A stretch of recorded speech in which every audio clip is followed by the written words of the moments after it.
And now please join me in welcoming candidate for governor, Hunter Hill.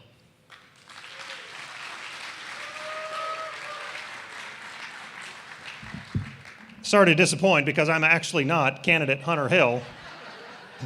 My name is Sam Teasley and I'm a state rep out of Marietta, and I have the privilege of introducing my good friend Hunter Hill, who is the candidate for governor. Before I do that, I did want to take you a quick minute to tell you why I'm supporting him. After serving in the Georgia House for the last 7 years, I recognize the importance of having leadership at the top, having someone who knows not only what they believe, but having the courage to fight for it. And I've watched Hunter over the years that he and I have served together for the last 5 years.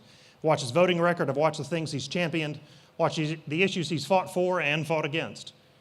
And that's why I decided last year that I was going to get behind him and his run for governor. You see, as you're aware, it is a lot easier to campaign as a conservative than to govern as one. And so I've seen this man, as his rhetoric matches up with his voting record, matches up with the issues he fights for. And so I think our state, and frankly our party, is at a crossroads this next year. And we have a choice to make. We could choose to get behind somebody who's been involved in Georgia politics for the last couple of decades, a familiar face, somebody we know. Or we can choose this next year to unite and get behind a movement conservative, somebody who not only believes the right things, but has the courage to fight for them. And so, to borrow a phrase from a previous generation, I believe this moment is a time for choosing. Friends, I've made my choice. I'm supporting Hunter Hill for governor, and I'm asking you to join me. So with that, I'd like to introduce the man who I hope is the next governor of Georgia, State Senator Hunter Hill.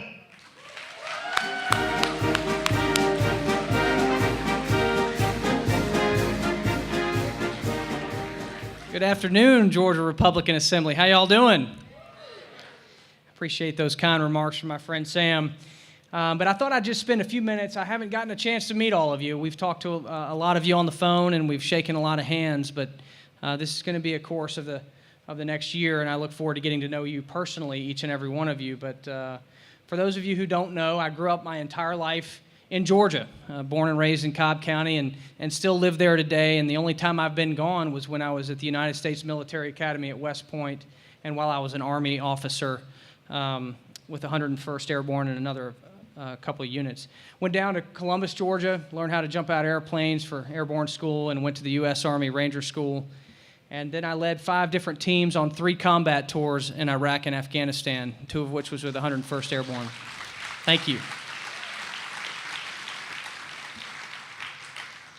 I'm a husband, a father. I've got two beautiful children, and I run a small business. My business is we help leaders lead better. We help train executive and entrepreneurs and other leaders, ministry leaders even, to reach their full potential. I've been in the state Senate for 5 years, and this is why I'm before you today. There is so much more we can do to move the conservative agenda forward and to help Georgia reach its full potential. But it's not going to happen unless we elect a true conservative as our next governor. I want to share with you just a very brief overview of some of what that means. What does it mean to be a true conservative, or what are the policies that I'm going to champion? Number one, it's my job as governor to make sure that our people are safe and that people have economic opportunities. And that's why I stand with President Donald Trump. No more sanctuary cities. Illegal immigration blocks Americans' access to prosperity. And we can't just continue to let governments, subordinate governments, undermine federal law in allowing benefits and opportunity to those that are here illegally. So as governor, I will stand in the gap against that. And if a city wants to claim that it is a sanctuary city, they won't receive a nickel of state funding from my administration.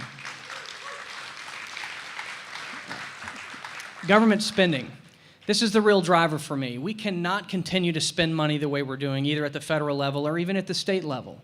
And the reason I'm running for governor is I believe we have an opportunity to really curb and implement this value of limited government that we all believe in, and stop wasting billions of dollars on low return activities. We've got to focus on the core competencies of government, and at the state level, that's transportation, education, public safety, all these other items.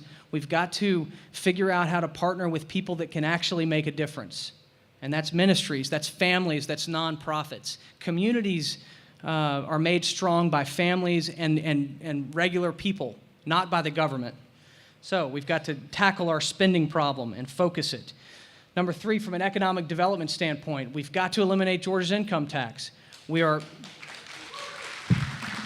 at a competitive disadvantage with our neighboring states, Florida to our south and Tennessee to our north. It's hurting our communities in North Georgia. It's hurting our communities in South Georgia. And of course, Atlanta would continue to boom even better, even more than it is if we didn't have an income tax. So it's the right thing to do. It's obviously not easy, or it would have already been done. That's why we need a true conservative governor to lead from the top on this issue. That's what I'm going to do. The final thing I want to talk about before I get into values is schools. K-12 education, when you look at the Declaration of Independence, the third item of our values is pursuit of happiness. Well, the first rung on the ladder to pursuing your happiness is schools. And we are letting our families down, we're letting taxpayers down by not reforming K-12 education. I want to empower families with the resources that are theirs anyway to choose the best option for their child. I want to expand school choice. And because I don't know each and every one of you personally, I want you to know what my heart is in terms of my values. I gave my life to the Lord when I was in 8th grade.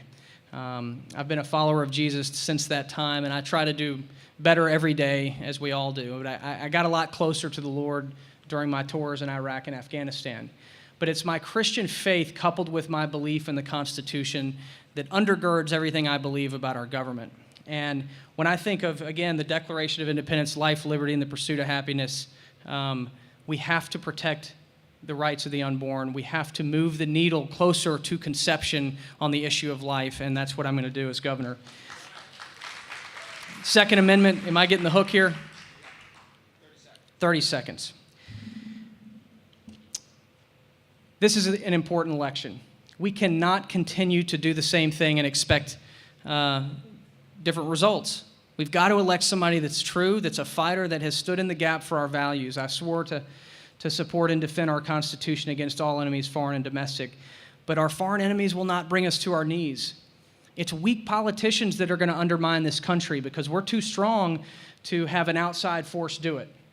So I need y'all to stand in the gap with me in this election. Many of you have access to my cell phone number. I want you to give me a call. You can put pressure on me on the issues that are important to you, and I will give you my heart and tell you where I am on those issues. But we need to elect a true conservative governor, and I would be grateful for your support. Thank you very much.